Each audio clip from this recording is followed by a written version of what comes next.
yung kaso na po yun, emanated doon po sa nangyaring cover-up. Ito po yung ano to, it involved I think more than 20 lawyers. Tapos po ito po yung dininig sa Senado na pinangunahan ni Senator Panfilo Lacson. And after the hearing po,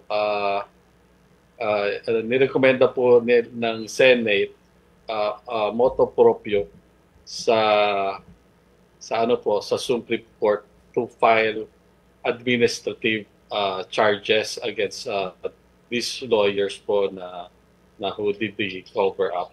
In other words, ngayon po sa Supreme Court, meron pong nakabinbin doon po sa, I think, more than 20 lawyers ng disbarment po. Marami po. And yung iba po sa kanila, they belong to high positions po. Wow, so may hinihintay pa pala, no?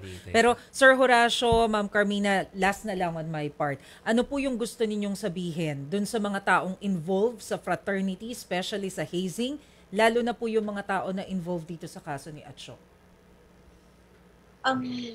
What we want to parang say right now, na we have achieved conviction.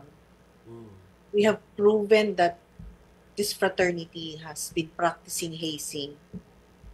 And then we have proven that hazing is fatal.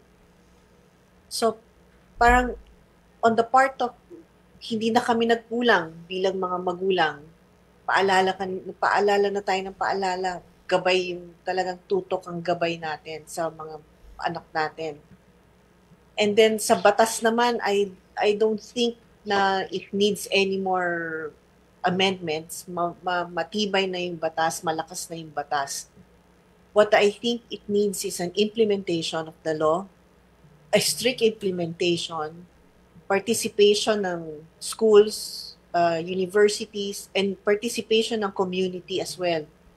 Dito siguro papasok yung mga barangay, barangay chairman, barangay tanod, yung mga on the ground, kumbaga. And then the participation and the active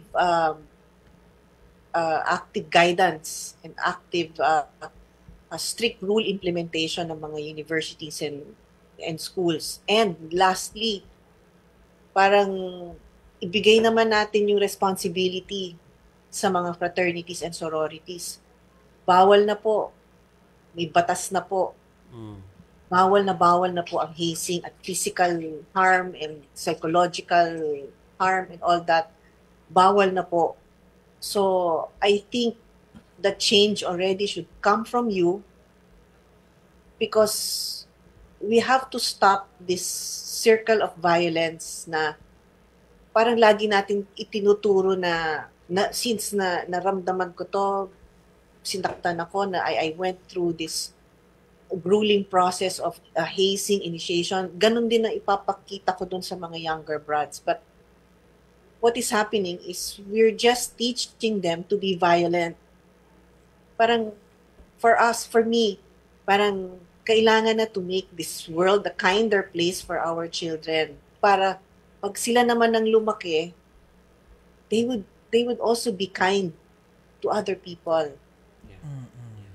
Alright, sige po. Sir Horacio, Ma'am Carmina, marami pong salamat for joining us this evening. Maraming salamat din po sa opportunity. Salamat and congratulations.